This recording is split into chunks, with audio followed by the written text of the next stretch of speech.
The main road.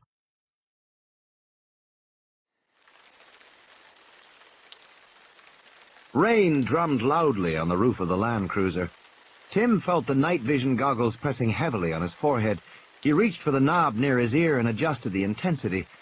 There was a brief phosphorescent flare, and then, in shades of electronic green and black, he could see the Land Cruiser behind, with Dr. Grant and Dr. Malcolm inside. Neat. Dr. Grant was staring out the front windshield toward him. Tim saw him pick up the radio from the dash. There was a burst of static, and then he heard Dr. Grant's voice. "Can you see us back here?" Tim picked up the radio from Ed Regis. "I see you." "Everything all right?" "We're fine, Dr. Grant." "Stay in the car." "We will, don't worry." He clicked the radio off. Ed Regis snorted. "It's pouring down rain. Of course we'll stay in the car," he muttered. Tim turned to look at the foliage at the side of the road.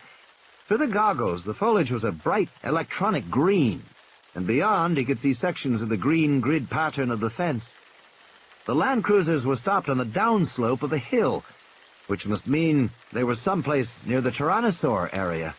It would be amazing to see a Tyrannosaur with these night vision goggles, a real thrill. Maybe the Tyrannosaur would come to the fence and look over at them. Tim wondered if its eyes would glow in the dark when he saw them. That would be neat. But he didn't see anything, and eventually he stopped looking. Everyone in the cars fell silent. The rain thrummed on the roof of the car. Sheets of water streamed down over the sides of the windows. It was hard for Tim to see out, even with the goggles. "How long have we been sitting here?" Malcolm asked. "I don't know, 4 or 5 minutes. I wonder what the problem is. Maybe a short circuit from the rain." But it happened before the rain really started. There was another silence. In a tense voice, Lex said, "But there's no lightning, right?" She'd always been afraid of lightning, and she now sat nervously squeezing her leather mitt in her hands. Dr. Grant said, "What was that? We didn't quite read that." "Just my sister talking." "Oh." Tim again scanned the foliage, but saw nothing. Certainly nothing as big as a tyrannosaur. He began to wonder if the tyrannosaurs came out at night. Were they nocturnal animals? Tim wasn't sure if he had ever read that. He had the feeling the tyrannosaurs were all-weather, day or night animals. The time of day didn't matter to a tyrannosaur. The rain continued to pour. "Hell of a rain," Ed Regis said. "It's really coming down." Lex said, "I'm hungry." "I know that, Lex," Regis said, "but we're stuck here, sweetie. The cars run on electricity and buried cables in the road." "Stuck for how long?" "Until they fix the electricity." Listening to the sound of the rain, Tim felt himself growing sleepy. He yawned and turned to look at the palm trees on the left side of the road, and was startled by a sudden thump as the ground shook. He swung back just in time to catch a glimpse of a dark shape as it swiftly crossed the road between the two cars. Jesus! What was it? It was huge. It was as big as the car. "Tim, are you there?"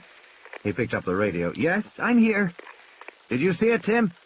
"No," Tim said. "I missed it." "What the hell was it?" Malcolm said. "Are you wearing the night vision goggles, Tim?" "Yes, I'll watch," Tim said. "Was it the Tyrannosaur?" Ed Regis asked. "I don't think so. It was in the road." "But you didn't see it," Ed Regis said. "No." Tim felt bad that he had missed seeing the animal, whatever it was. There was a sudden white crack of lightning, and his night goggles flared bright green.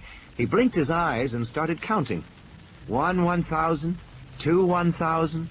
The thunder crashed, deafeningly loud and very close. Lex began to cry. "Oh, no!" "Take it easy, honey," Ed Regis said. "It's just lightning."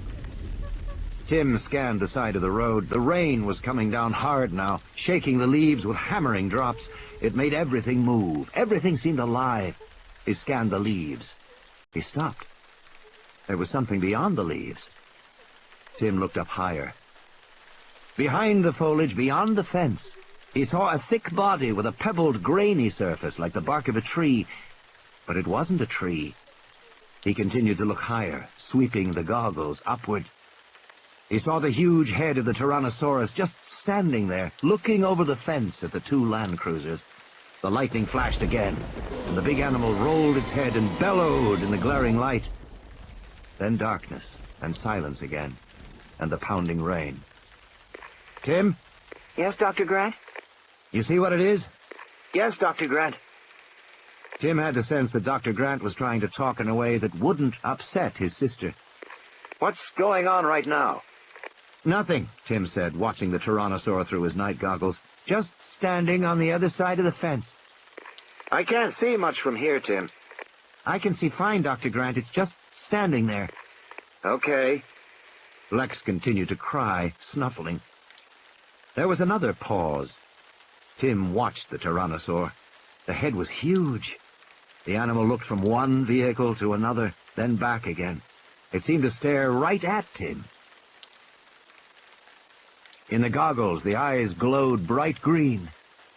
Tim felt a chill, but then as he looked down the animal's body, moving down from the massive head and jaws, he saw the smaller, muscular forelimb. It waved in the air, and then it gripped the fence. "Jesus Christ!" Ed Regis said, staring out the window. The greatest predator the world has ever known, the most fearsome attack in human history. Somewhere in the back of his publicist's brain, Ed Regis was still writing copy. But he could feel his knees begin to shake uncontrollably, his trousers flapping like flags. Jesus, he was frightened. He didn't want to be here. Alone among all the people in the two cars, Ed Regis knew what a dinosaur attack was like. He knew what happened to people. He had seen the mangled bodies that resulted from a raptor attack. He could picture it in his mind. And this was a Rex. Much, much bigger. The greatest meat-eater that ever walked the earth. Jesus! When the Tyrannosaur roared, it was terrifying, a scream from some other world. Ed Regis felt the spreading warmth in his trousers. He'd peed in his pants. He was simultaneously embarrassed and terrified. But he knew he had to do something. He couldn't just stay here. He had to do something. Something! His hands were shaking, trembling against the dash. "Jesus Christ!" he said again. "Bad language," Lex said, wagging her finger at him. Tim heard the sound of a door opening, and he swung his head away from the Tyrannosaur. The night vision goggles streaked laterally, in time to see Ed Regis stepping out through the open door, ducking his head in the rain. "Hey!" Lex said. "Where are you going?" Ed Regis just turned and ran in the opposite direction from the Tyrannosaur, disappearing into the woods. The door to the Land Cruiser hung open. The paneling was getting wet. "He left," Lex said. "Where did he go? He left us alone." "Shut the door," Tim said. But she had started to scream, "He left us! He left us!" Tim, what's going on? It was Dr. Grant on the radio. Tim! Tim leaned forward and tried to shut the door. From the back seat, he couldn't reach the handle. He looked back at the Tyrannosaur as lightning flashed again, momentarily silhouetting the huge black shape against the white flaring sky. "Tim, what's happening?" He left us! "He left us!" Tim blinked to recover his vision. When he looked again, the Tyrannosaur was standing there, exactly as before, motionless and huge. Rain dripped from its jaws. The forelimb gripped the fence. And then Tim realized the Tyrannosaur was holding on to the fence. The fence wasn't electrified anymore. "Lex, close the door!" The radio crackled. "Tim!" "I'm here, Dr. Grant." "What's going on?" "Regis ran away." Tim said. "He what?" "He ran away. I think he saw that the fence isn't electrified." Tim said. "The fence isn't electrified," Malcolm said over the radio. "Did he say the fence isn't electrified?" "Lex," Tim said, "close the door!" But Lex was screaming, "He left us! He left us!" in a steady, monotonous wail, and there was nothing for Tim to do but climb out of the back door into the slashing rain and shut the door for her. Thunder rumbled and the lightning flashed again. Tim looked up and saw the Tyrannosaur crashing down the cyclone fence with a giant hind limb. "Timmy!" He jumped back in and slammed the door, the sound lost in the thunderclap. The radio. "Tim, are you there?" He grabbed the radio. "I'm here." He turned to Lex. "Lock the doors. Get in the middle of the car and shut up." Outside, the Tyrannosaur rolled its head and took an awkward step forward. The claws of its feet had caught in the grid of the flattened fence. Lex saw the animal finally and became silent, still. She watched with wide eyes. Radio crackle. Tim. Yes, Dr. Grant? Stay in the car. Stay down. Be quiet. Don't move, and don't make noise. Okay. You should be all right. I don't think you can open the car. Okay. Just stay quiet so you don't arouse its attention any more than necessary. Okay. Tim clicked the radio off. You hear that, Lex? His sister nodded silently. She never took her eyes off the dinosaur. The Tyrannosaur roared. In the glare of lightning, they saw it pull free of the fence and take a bounding step forward. Now it was standing between the two cars. Tim couldn't see Dr. Grant's car anymore because the huge body blocked his view. The rain ran in rivulets down the pebbled skin of the muscular hind legs. He couldn't see the animal's head, which was high above the roofline. The Tyrannosaur moved around the side of their car. It went to the very spot where Tim had gotten out of the car, where Ed Regis had gotten out of the car. The animal paused there, the big head ducked down toward the mud. Tim looked back at Dr. Grant and Dr. Malcolm in the rear car. Their faces were tense as they stared forward through the windshield. The huge head raised back up, jaws open, and then stopped by the side windows. In the glare of lightning, they saw the beady eye moving in the socket. It was looking in the car. His sister's breath came in ragged, frightened gasps. He reached out and squeezed her arm, hoping she would stay quiet.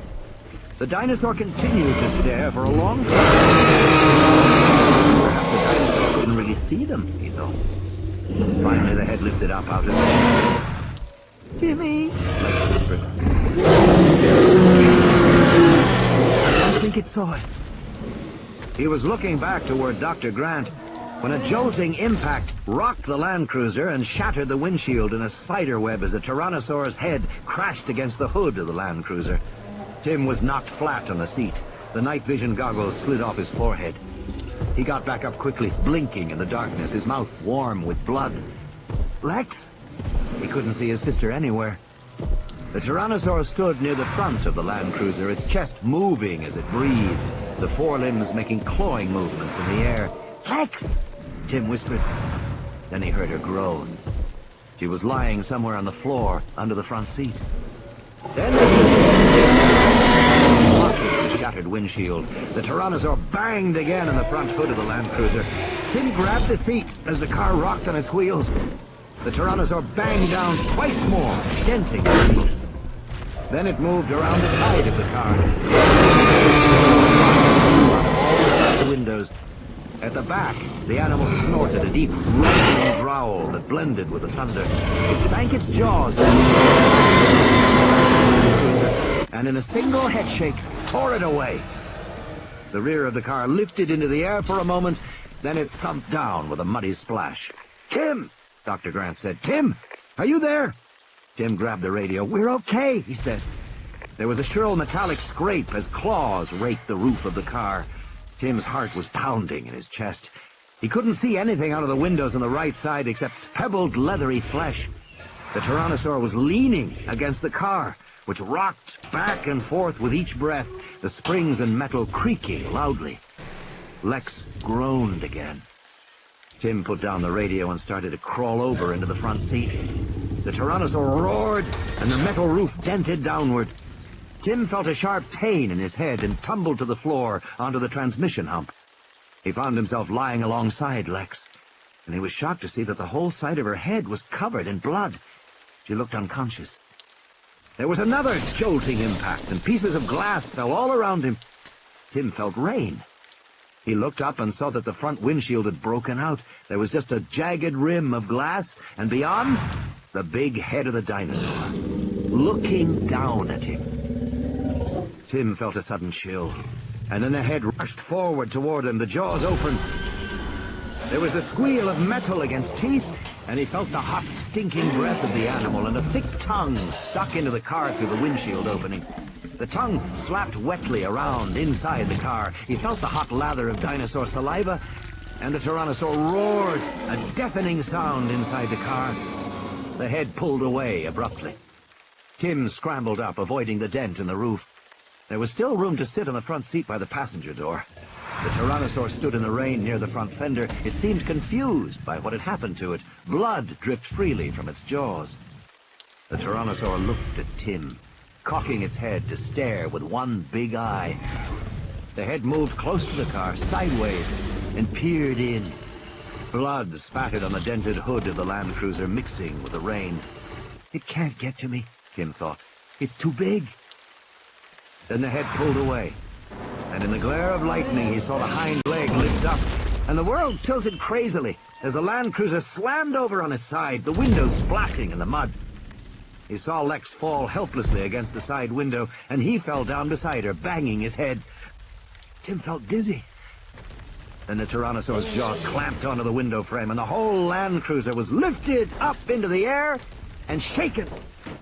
"Timmy!" Lex shrieked, so near to his ear that it hurt. She was suddenly awake, and he grabbed her as the Tyrannosaur crashed the car down again. Tim felt a stabbing pain in his side, and his sister fell on top of him. The car went up again, tilting crazily. Lex shouted, "Timmy!" And he saw the door give way beneath her, and she fell out of the car into the mud. But Tim couldn't answer, because in the next instant, everything swung crazily. He saw the trunks of the palm trees sliding downward past him, moving sideways through the air.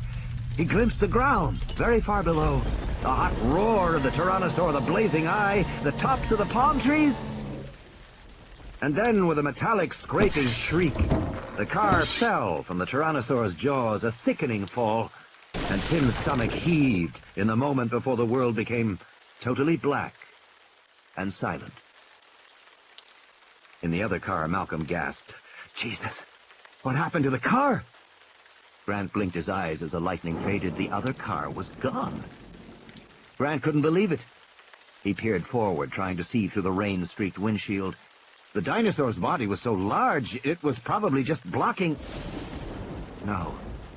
In another flash of lightning, he saw clearly the car was gone. "What happened?" Malcolm said. "I don't know." Faintly over the rain, Grant heard the sound of the little girl screaming. The dinosaur was standing in the darkness on the road up ahead, but they could see well enough to know that it was bending over now, sniffing the ground, or eating something on the ground. "Can you see?" Malcolm said, squinting. "Not much, no," Grant said. The rain pounded on the roof of the car. He listened for the little girl, but he didn't hear her anymore. The two men sat in the car, listening. "Was it the girl?" Malcolm said finally. "It sounded like the girl." "It did, yes." "Was it?" "I don't know," Grant said. He felt a seeping fatigue overtake him. Blurred through the rainy windshield, the dinosaur was coming toward their car. Slow, ominous strides coming right toward them. Malcolm said, "You know, at times like this one feels, well, perhaps extinct animals should be left extinct. Don't you have that feeling now?" "Yes," Grant said. He was feeling his heart pounding. Do you, have any suggestions about what we do now?" "I can't think of a thing," Grant said. Malcolm twisted the handle, kicked open the door, and ran. But even as he did, Grant could see he was too late. The Tyrannosaur too close. There was another crack of lightning, and in that instant of glaring white light, Grant watched in horror as the Tyrannosaur roared and leapt forward. Grant was not clear about exactly what happened next. Malcolm was running, his feet splashing in the mud. The Tyrannosaur bounded alongside him and ducked its massive head, and Malcolm was tossed into the air like a small doll.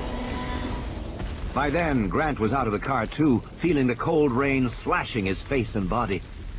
The Tyrannosaur had turned its back to him, the huge tail swinging through the air. Grant was tensing to run for the woods, when suddenly the Tyrannosaur spun back to face him and roared. Grant froze. He was standing beside the passenger door of the Land Cruiser, drenched in rain. He was completely exposed, the Tyrannosaur no more than 8 feet away. The big animal roared again. At so close a range, the sound was terrifyingly loud. Grant felt himself shaking with cold and fright. He pressed his trembling hands against the metal of the door panel to steady them. The Tyrannosaur roared once more, but it did not attack.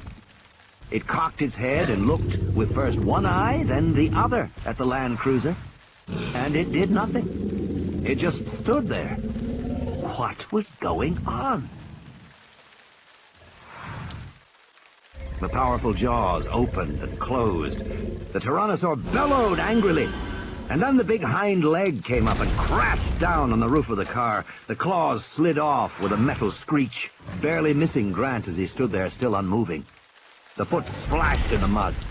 The head ducked down in a slow arc, and the animal inspected the car, snorting. It peered into the front windshield.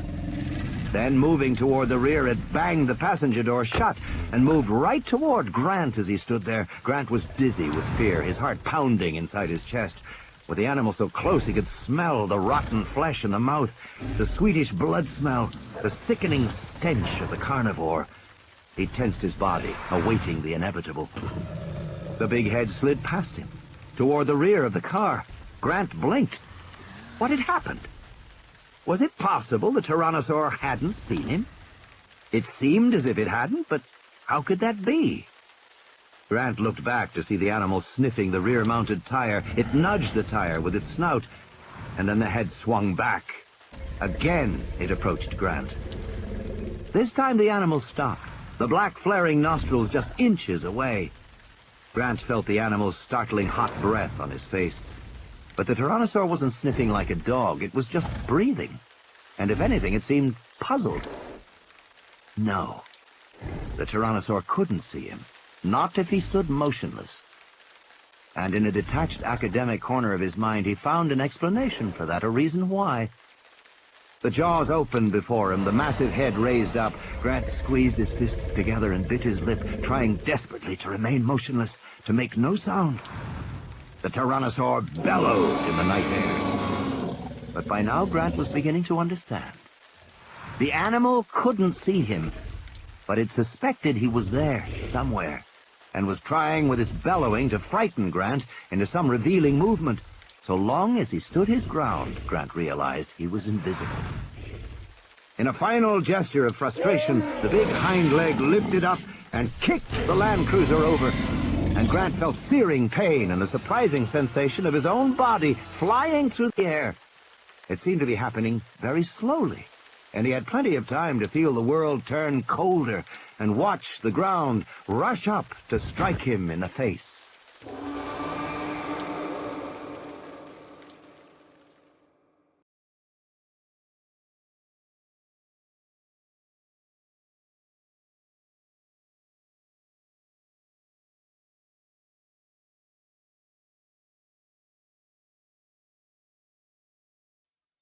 Return. "Oh, damn," Harding said. "Will you look at that?"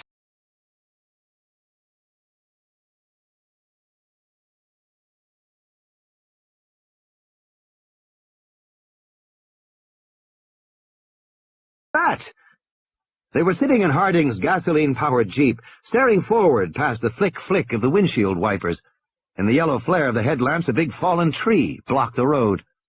"Must have been the lightning," Gennaro said. "Hell of a tree." "We can't get past it," Harding said.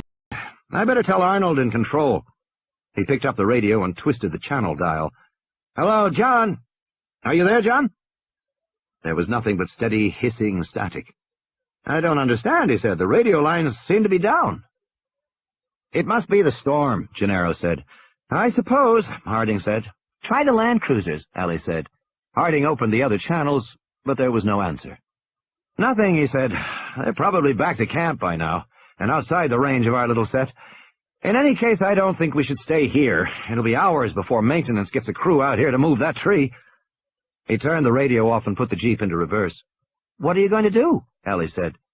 "Go back to the turnout and get onto the maintenance road. Fortunately, there's a second road system," Harding explained. "We have one road for visitors and a second road for animal handlers and feed trucks and so on.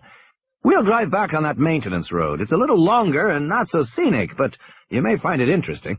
If the rain lets up, we'll get a glimpse of some of the animals at night.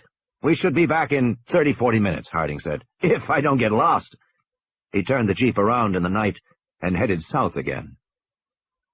Lightning flashed, and every monitor in the control room went black.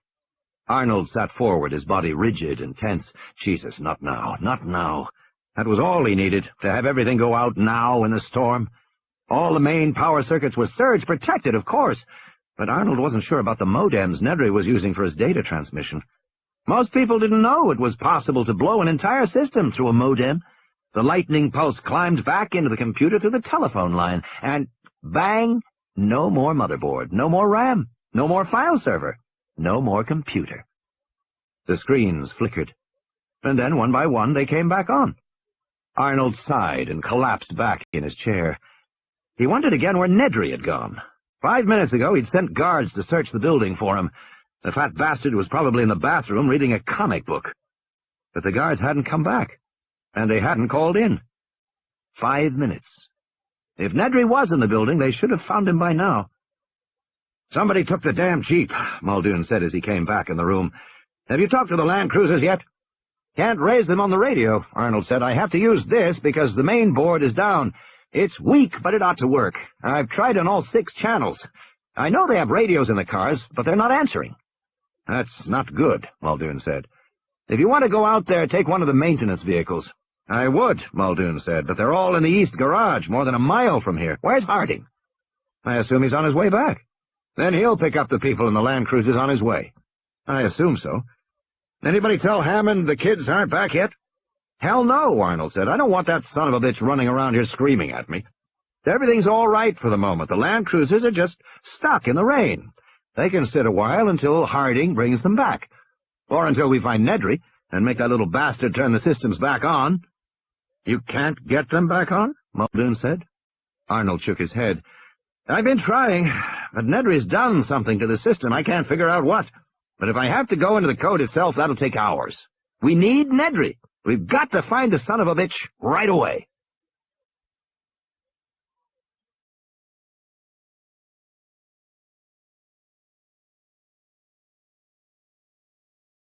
Nedry. The sign said, "Electrified fence, 10,000 volts, do not touch." But Nedry opened it with his bare hand and unlocked the gate, swinging it wide. He went back to the Jeep, drove through the gate, and then walked back to close it behind him. Now he was inside the park itself, no more than a mile from the east dock. He stepped on the accelerator and hunched forward over the steering wheel, peering through the rain-slashed windshield as he drove the Jeep down the narrow road. He was driving fast, too fast, but he had to keep to his timetable. He was surrounded on all sides by black jungle, but soon he should be able to see the beach and the ocean off to his left. This damn storm, he thought. It might screw up everything, because if Dodgson's boat wasn't waiting for him at the east dock when Nedry got there, the whole plan would be ruined. Nedry couldn't wait very long, or he would be missed back at the control room. The whole idea behind the plan was that he could drive to the east dock, drop off the embryos, and be back in a few minutes before anyone noticed. It was a good plan, a clever plan. Nedry'd worked on it carefully, refining every detail. This plan was going to make him $1.5 million, 1.5 meg. That was 10 years of income in a single tax-free shot, and it was going to change his life. Nedry'd been damn careful, even to the point of making Dodgson meet him in the San Francisco airport at the last minute with an excuse about wanting to see the money. Actually, Nedry wanted to record his conversation with Dodgson and mention him by name on the tape, just so that Dodgson wouldn't forget he owed the rest of the money. Nedry was including a copy of the tape with the embryos. In short, Nedry had thought of everything. Except this damn storm. Something dashed across the road, a white flash in his headlights. It looked like a large rat.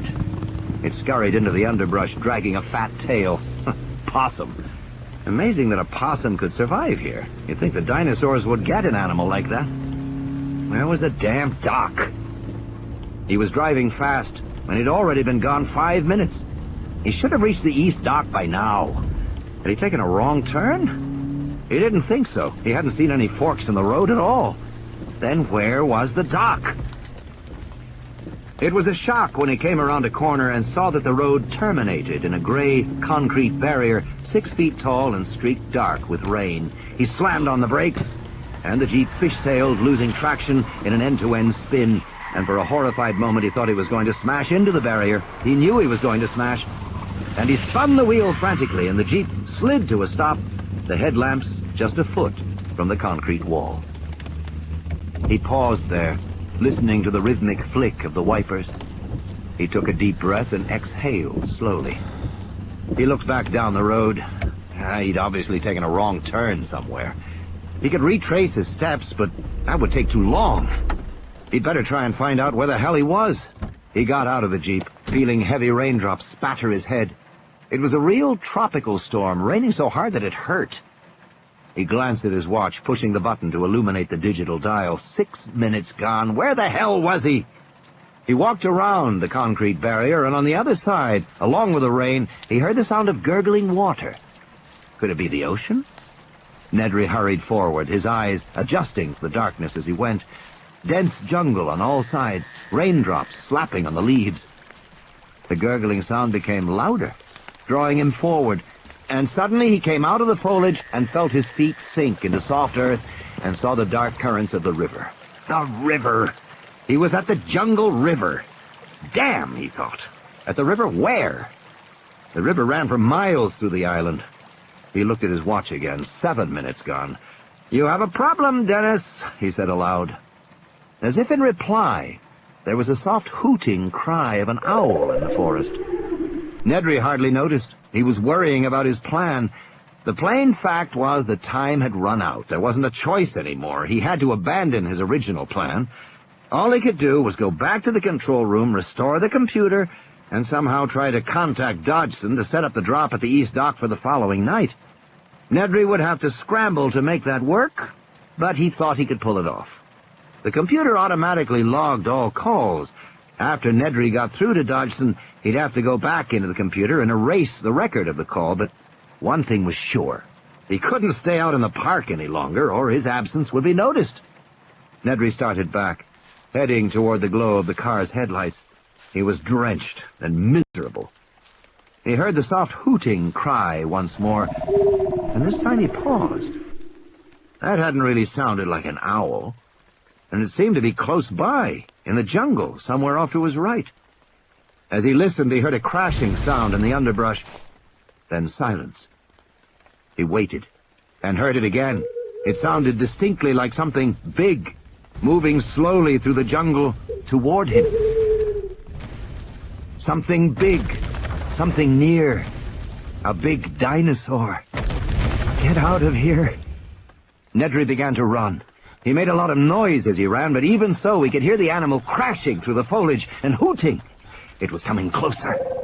Stumbling over tree roots in the darkness, clawing his way past dripping branches, he saw the Jeep ahead, and the lights shining around the vertical wall of the barrier made him feel better. In a moment, he'd be in the car, and then he'd get the hell out of here. He scrambled around the barrier, and then he froze.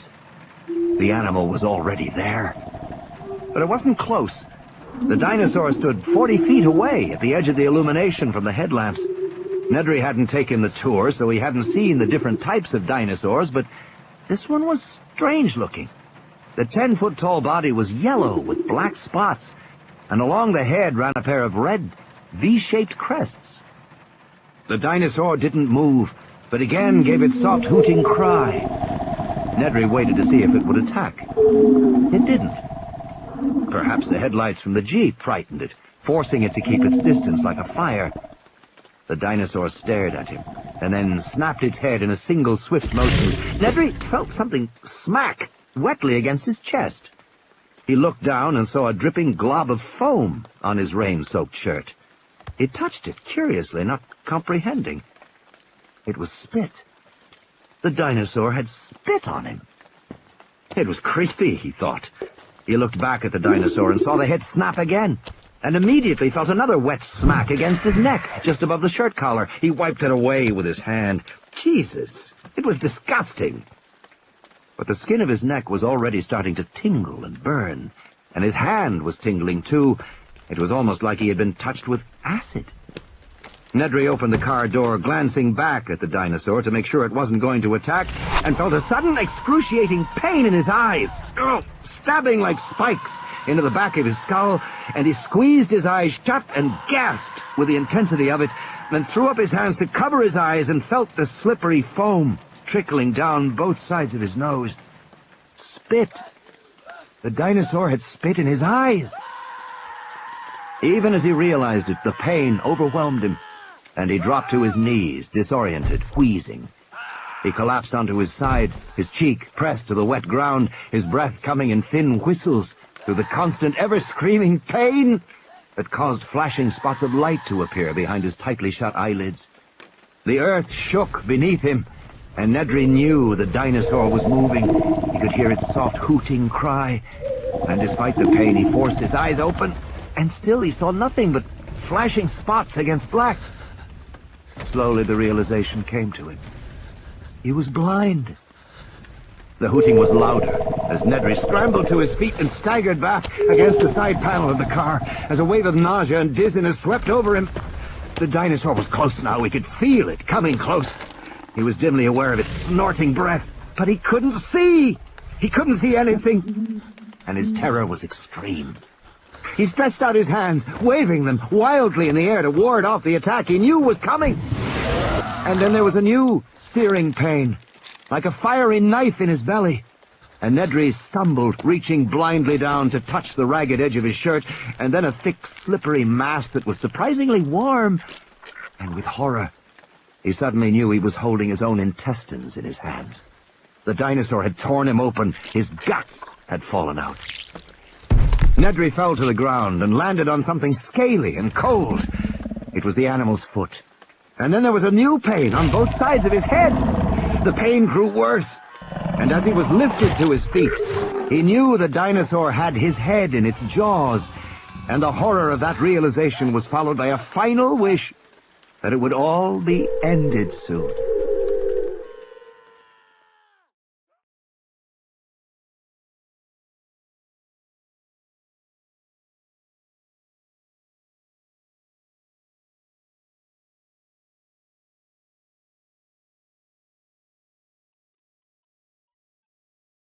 Bungalow. More coffee? Hammond asked politely. No, thank you, Henry Wu said, leaning back in his chair. I couldn't eat anything more.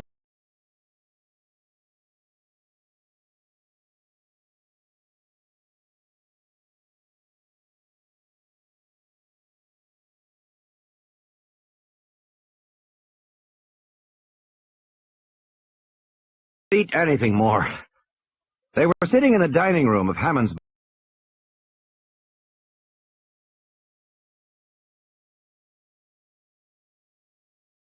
bungalow in a secluded corner of the park not far from the labs.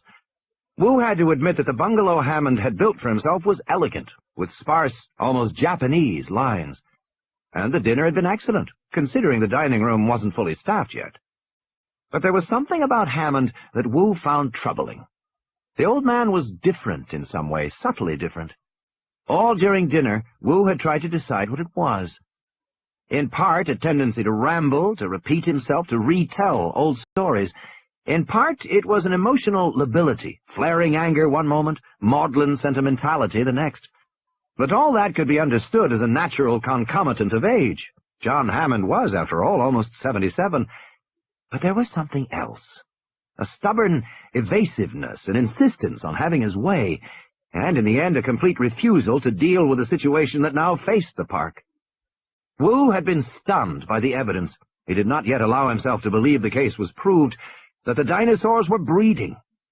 After Grant had asked about amphibian DNA, Wu had intended to go directly to his laboratory and check the computer records of the various DNA assemblies, because if the dinosaurs were in fact breeding, then everything about Jurassic Park was called into question. Their genetic development methods, their genetic control methods, everything. Even the lysine dependency might be suspect. And if these animals could truly breed and could also survive in the wild... Henry Wu wanted to check the data at once, but Hammond had stubbornly insisted Wu accompany him at dinner. "Now then, Henry, you must save room for ice cream," Hammond said, pushing back from the table. "Maria makes the most wonderful ginger ice cream." "All right." Wu looked at the beautiful, silent serving girl.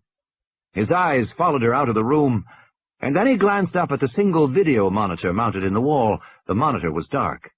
"Your monitor's out," Wu said. "Is it?" Hammond glanced over. "Must be the storm." He reached behind him for the telephone. "I'll just check with John in control." Wu could hear the static crackle on the telephone line. Hammond shrugged and set the receiver back in its cradle. "Lines must be down," he said. "Or maybe Nedry's still doing data transmission. He has quite a few bugs to fix this weekend. Nedry's a genius in his way, but we had to press him quite hard toward the end to make sure he got things right." "Perhaps I should go to the control room and check," Wu said. No, Hammond said. "There's no reason. If there were any problem, we'd hear about it." "Ah."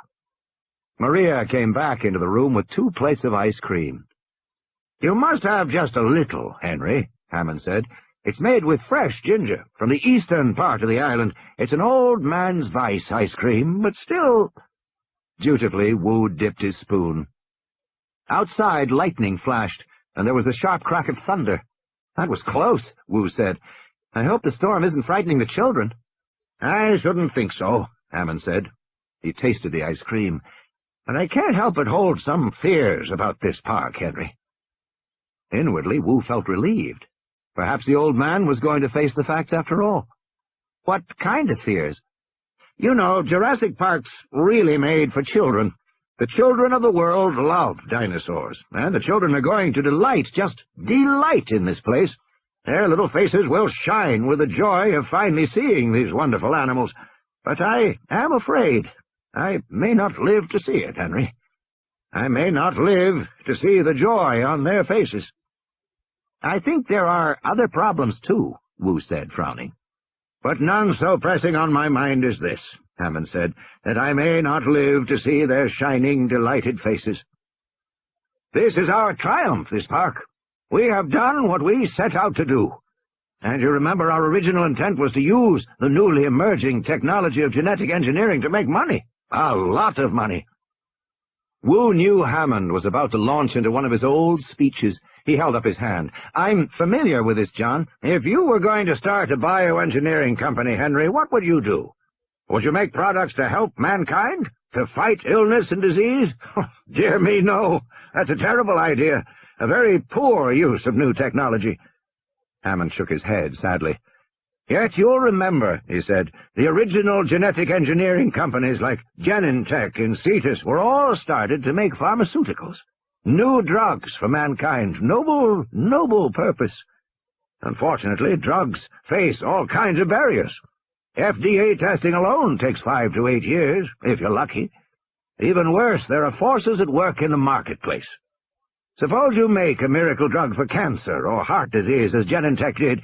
Suppose you now want to charge $1,000 or $2,000 a dose. You might imagine that is your privilege. After all, you invented the drug. You paid to develop and test it. You should be able to charge whatever you wish. But do you really think that the government will let you do that? No, Henry, they will not. Sick people aren't going to pay $1,000 a dose for needed medication. They won't be grateful. They'll be outraged. Blue Cross isn't going to pay it. They'll scream highway robbery. So something will happen. Your patent application will be denied. Your permits will be delayed. Something will force you to see reason and to sell your drug at a lower cost. From a business standpoint, that makes helping mankind a very risky business. Personally, I would never help mankind." Wu had heard the argument before, and he knew Hammond was right. Some new bioengineered pharmaceuticals had indeed suffered inexplicable delays and patent problems. "Now," Hammond said, "think how different it is when you're making entertainment. Nobody needs entertainment. That's not a matter of government intervention. If I charge $5,000 a day for my park, who is going to stop me? After all, nobody needs to come here. And far from being highway robbery, a costly price tag actually increases the appeal of the park. A visit becomes a status symbol, and all Americans love that. So do the Japanese. And, of course, they have far more money." Hammond finished his ice cream, and Maria silently took the dish away. "She's not from here, you know," he said. "She's Haitian. Her mother is French. But in any case, Henry, you will recall that the original purpose behind pointing my company in this direction in the first place was to have freedom from government intervention anywhere in the world." Speaking of the rest of the world, Hammond smiled, "we have already leased a large tract in the Azores for Jurassic Park Europe, and you know we long ago obtained an island near Guam for Jurassic Park Japan. Construction on the next 2 Jurassic Parks will begin early next year. They will all be open within 4 years. At that time, direct revenues will exceed $10 billion a year, and merchandising, television, and ancillary rights should double that. I see no reason to bother with children's pets, which I'm told Lou Dodgson thinks we're planning to make. $20 billion a year, Wu said softly, shaking his head. That's speaking conservatively, Hammond said. He smiled. There's no reason to speculate wildly. More ice cream, Henry. Did you find him? Arnold snapped when the guard walked into the control room. No, Mr. Arnold. Find him. I don't think he's in the building, Mr. Arnold. Then look in the lodge, Arnold said. Look in the maintenance building. Look in the utility shed. Look everywhere. But just find him. The thing is, the guard hesitated, Mr. Nedry's the fat man, is that right? That's right, Arnold said. He's fat. A fat slob. Well, Jimmy down in the main lobby said he saw the fat man go into the garage. Muldoon spun around. Into the garage? When? About 10, 15 minutes ago. Jesus, Muldoon said. The jeep screeched to a stop. Sorry, Harding said. In the headlamps, Ellie saw a herd of apatosaurs lumbering across the road. There were 6 animals, each the size of a house, and a baby as large as a full-grown horse. The apatosaurs moved in unhurried silence, never looking toward the jeep and its glowing headlamps. At one point, the baby stopped to lap water from a puddle in the road, then moved on. A comparable herd of elephants would have been startled by the arrival of a car, would have trumpeted and circled to protect the baby. But these animals showed no fear. "Don't they see us?" she said. "Not exactly, no," Harding said. "Of course, in a literal sense, they do see us, but we don't really mean anything to them. We hardly ever take cars out at night, and so they have no experience of them. We are just a strange, smelly object in their environment, representing no threat, and therefore no interest. I've occasionally been out at night visiting a sick animal, and on my way back, these fellows block the road for an hour or more." "What do you do?" Harding grinned. "Play a recorded tyrannosaur roar. That gets them moving. Not that they care much about tyrannosaurs. These apatosaurs are so big they don't really have any predators. They can break a tyrannosaur's neck with a swipe of their tail, and they know it. So does the tyrannosaur." "But they do see us. I mean, if we were to get out of the car—" Harding shrugged. "They probably wouldn't react. Dinosaurs have excellent visual acuity, but they have a basic amphibian visual system. It's attuned to movement. They don't see unmoving things well at all." The animals moved on, their skin glistening in the rain. Harding put the car in gear. "I think we can continue now," he said.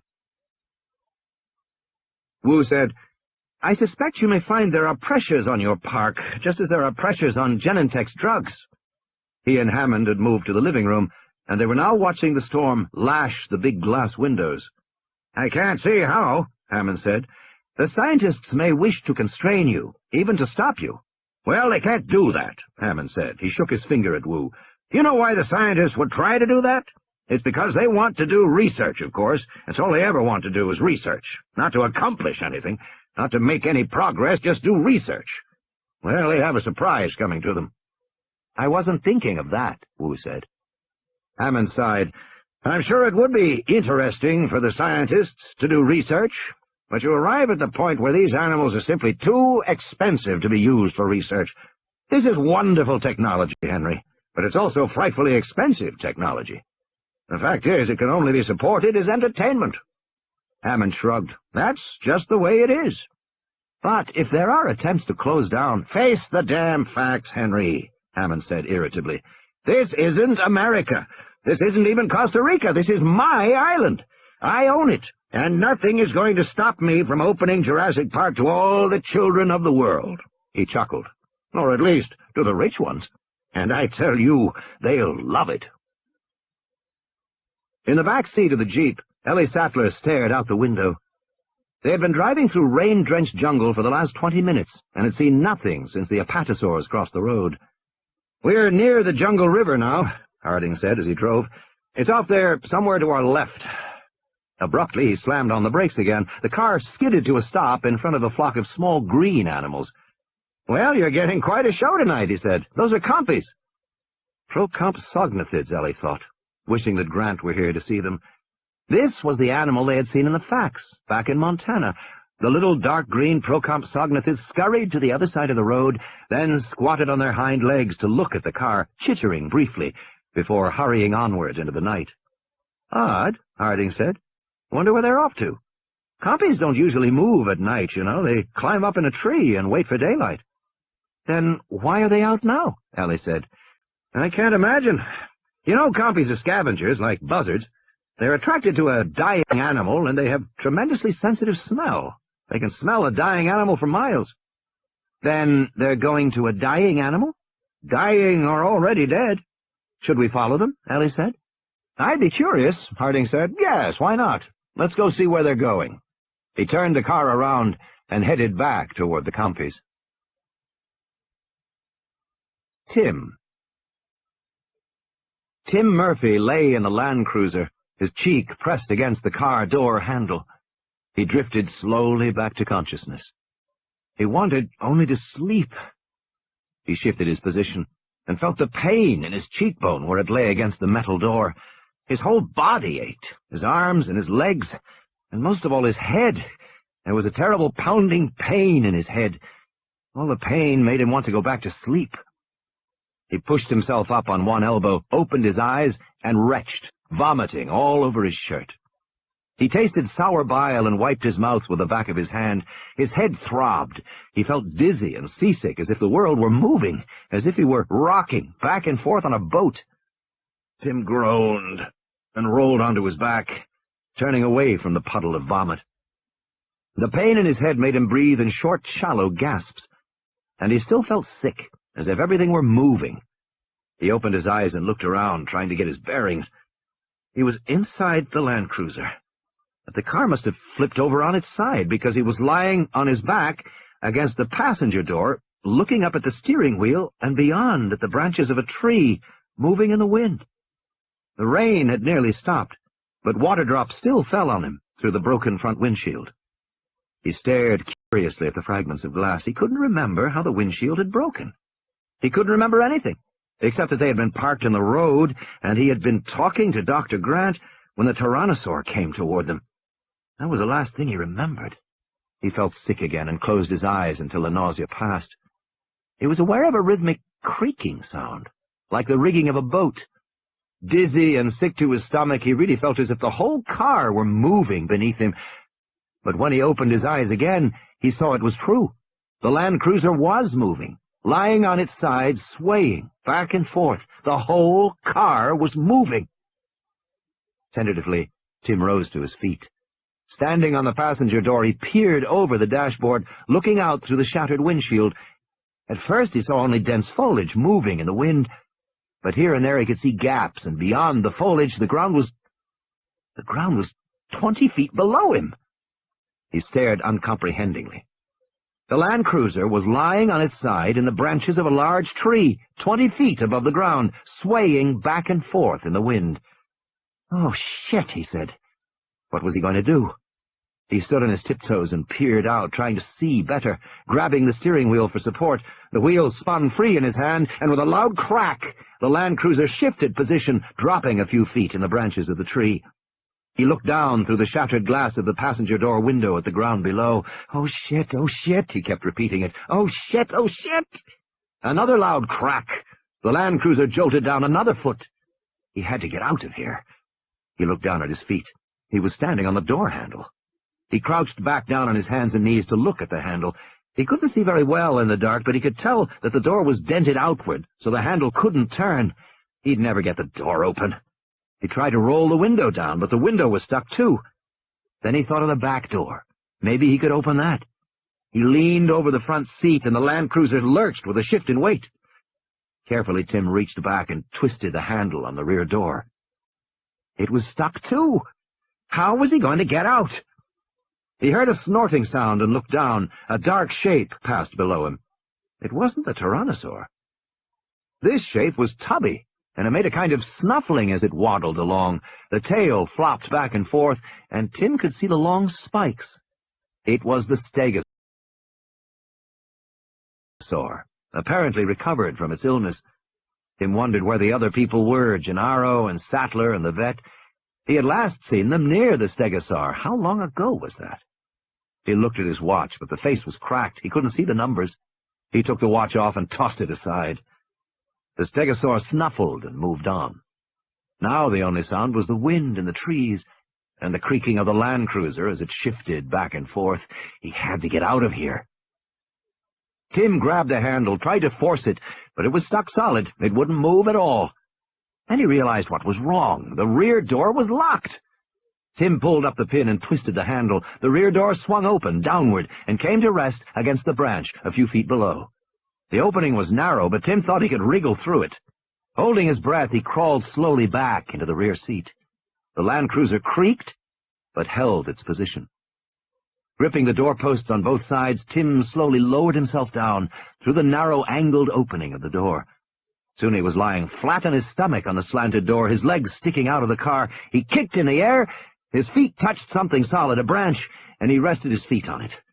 As soon as he did, the branch bent down and the door swung wider, spilling him out of the Land Cruiser, and he fell, leaves scratching his face, his body bouncing from branch to branch, a jolt, searing pain, bright light in his head. He slammed to a stop. The wind knocked from him. Tim lay doubled over a large branch, his stomach burning pain. Tim heard another crack and looked up at the Land Cruiser, a big, dark shape 5 feet above him. Another crack. The car shifted. Tim forced himself to move, to climb down. He used to like to climb trees. He was a good tree climber, and this was a good tree to climb. The branches spaced close together, almost like a staircase. Crack! The car was definitely moving. Tim scrambled downward, slipping over the wet branches, feeling sticky sap on his hands, hurrying. He had not descended more than a few feet when the Land Cruiser creaked a final time, and then slowly, very slowly nosed over. Tim could see the big green grille and the front headlights swinging down at him, and then the Land Cruiser fell free, gaining momentum as it rushed toward him, slamming against the branch where Tim had just been, and it stopped. His face, just inches from the dented grille, bent inward like an evil mouth, headlamps for eyes. Oil dripped on Tim's face. He was still 12 feet above the ground. He reached down, found another branch, and moved down. Above he saw the branch bending under the weight of the Land Cruiser, and then it cracked, and the Land Cruiser came rushing down toward him, and he knew he could never escape it. He could never get down fast enough, so Tim just let go. He fell the rest of the way. Tumbling, banging, feeling pain in every part of his body, hearing the Land Cruiser smashing down through the branches after him like a pursuing animal, and then Tim's shoulder hit the soft ground, and he rolled as hard as he could and pressed his body against the trunk of the tree as the Land Cruiser tumbled down with a loud metallic crash and a sudden hot burst of electrical sparks that stung his skin and sputtered and sizzled on the wet ground around him.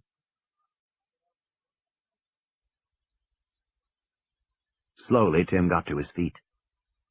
In the darkness, he heard the snuffling and saw the stegosaur coming back, apparently attracted by the crash of the Land Cruiser.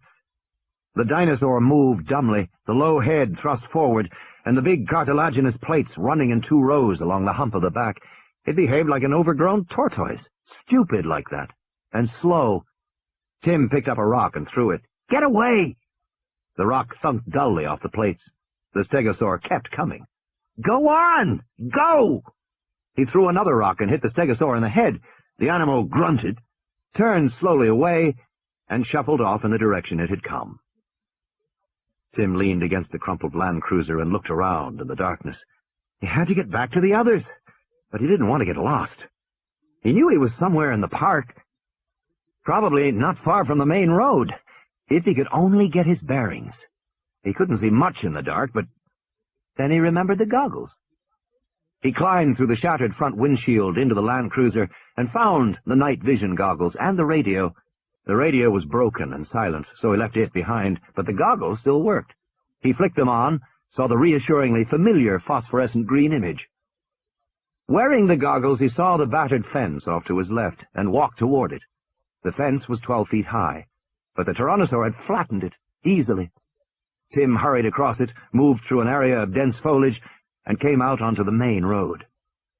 Through his goggles, he saw the other Land Cruiser turned on its side. He ran toward it, took a breath, and looked inside.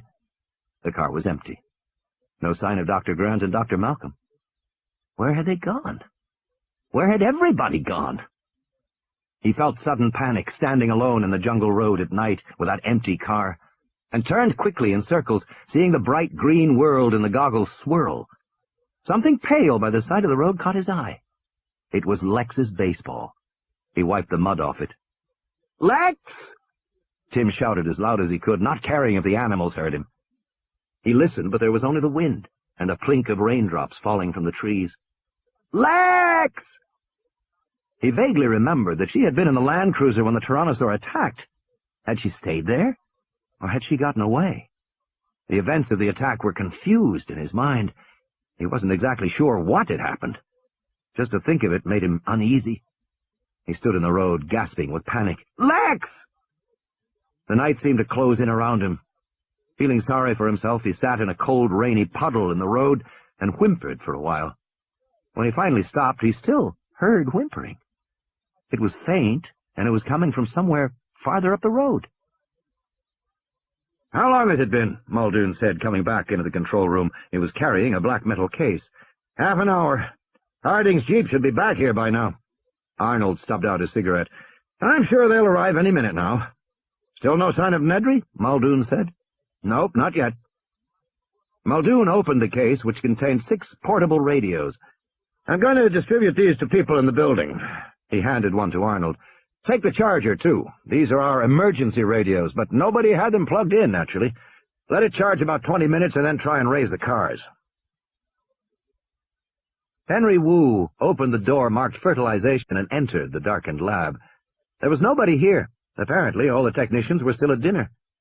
Wu went directly to the computer terminal and punched up the DNA logbooks. The logbooks had to be kept on computer. DNA was such a large molecule that each species required 10 gigabytes of optical disk space to store details of all the iterations. He was going to have to check all 15 species. That was a tremendous amount of information to search through. He still wasn't clear about why Grant thought frog DNA was important. Wu himself didn't often distinguish one kind of DNA from another. After all, most DNA in living creatures was exactly the same. DNA was an incredibly ancient substance. Human beings walking around in the streets of the modern world, bouncing their pink new babies, hardly stopped to think that the substance at the center of it all, the substance that began the dance of life, was a chemical almost as old as the Earth itself. The DNA molecule was so old that its evolution had essentially finished more than 2 billion years ago. There had been little new since that time, just a few recent combinations of the old genes and not much of that. When you compared the DNA of man and the DNA of a lowly bacterium, you found that only about 10% of the strands were different. This innate conservatism of DNA emboldened Wu to use whatever DNA he wished. In making his dinosaurs, Wu had manipulated the DNA as a sculptor might clay or marble. He had created freely. He started the computer search program, knowing it would take 2 or 3 minutes to run. He got up and walked around the lab, checking instruments out of long-standing habit. He noted the recorder outside the freezer door, which tracked the freezer temperature. He saw there was a spike in the graph. That was odd, he thought. It meant somebody had been in the freezer. Recently, too, within the last half hour. But who would go in there at night?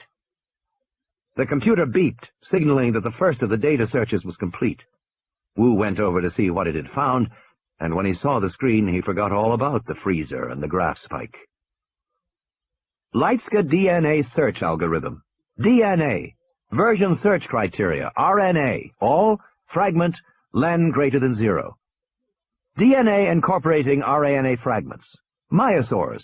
Versions 2.1 to 2.9. Procompsognathids. Versions 3.0 to 3.7. Othnielia. Versions 3.1 to 3.3. Velociraptors, version 1.0 to 3.0. Hypsilophodontids, versions 2.4 to 2.7. The result was clear. All breeding dinosaurs incorporated rana, or frog DNA. None of the other animals did. Wu still did not understand why this had caused them to breed, but he could no longer deny that Grant was right. The dinosaurs were breeding. He hurried up to the control room. Lex. She was curled up inside a big 1-meter drainage pipe that ran under the road. She had her baseball glove in her mouth, and she was rocking back and forth, banging her head repeatedly against the back of the pipe. It was dark in there, but he could see her clearly with his goggles. She seemed unhurt, and he felt a great burst of relief. "Lex, it's me, Tim." She didn't answer.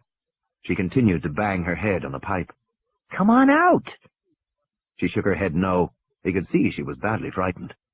"Lex," he said, "if you come out, I'll let you wear these night goggles."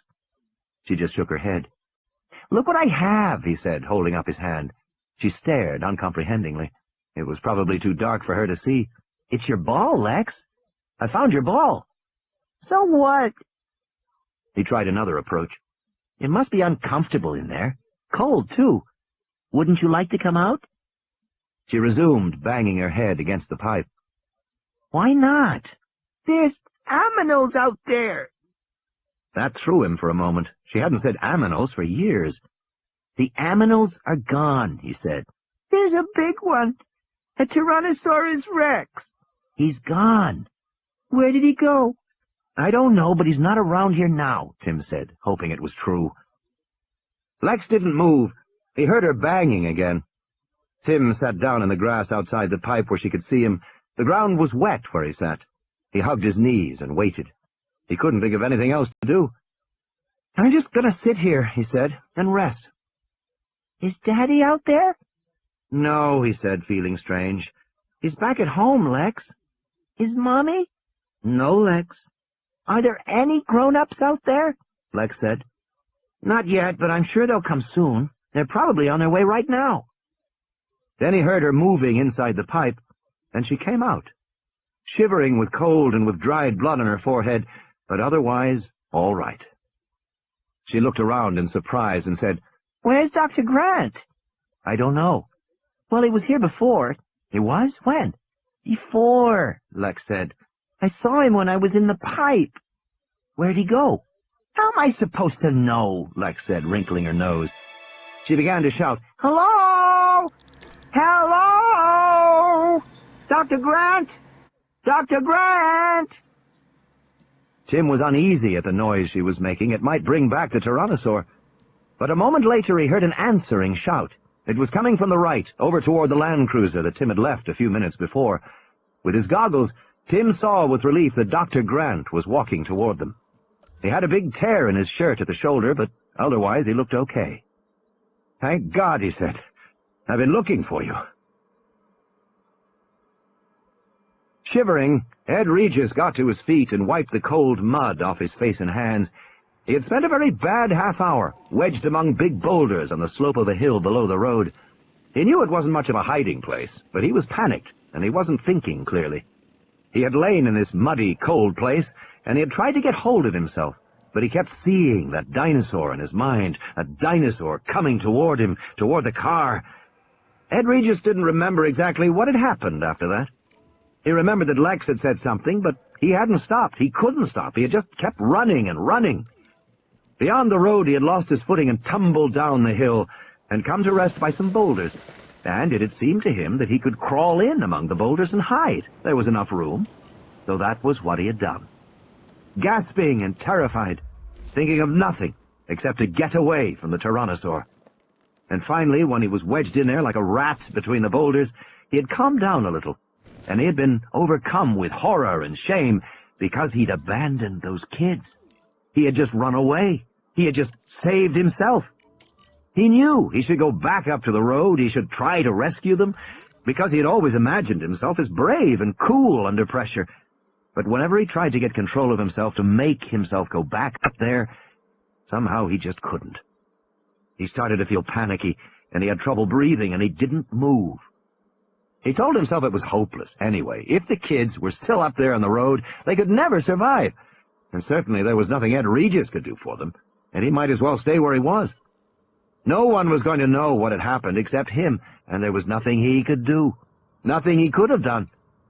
And so Regis had remained among the boulders for half an hour, fighting off panic, carefully not thinking about whether the kids had died, or about what Hammond would have to say when he found out. What finally made him move was the peculiar sensation he noticed in his mouth. The side of his mouth felt funny, kind of numb and tingling. and he wondered if he had hurt it during the fall.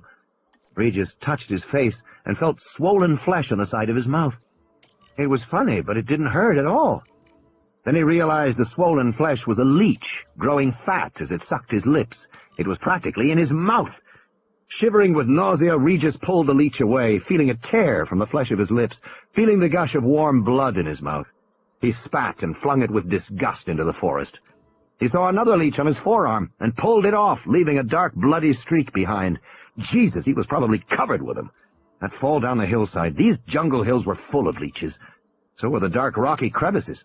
What did the workmen say? The leeches crawled up your underwear. They liked dark, warm places. They liked to crawl right up your... Hello! He stopped. It was a voice carried by the wind. Hello! Dr. Grant! Jesus, that was the little girl. Ed Regis listened to the tone of her voice.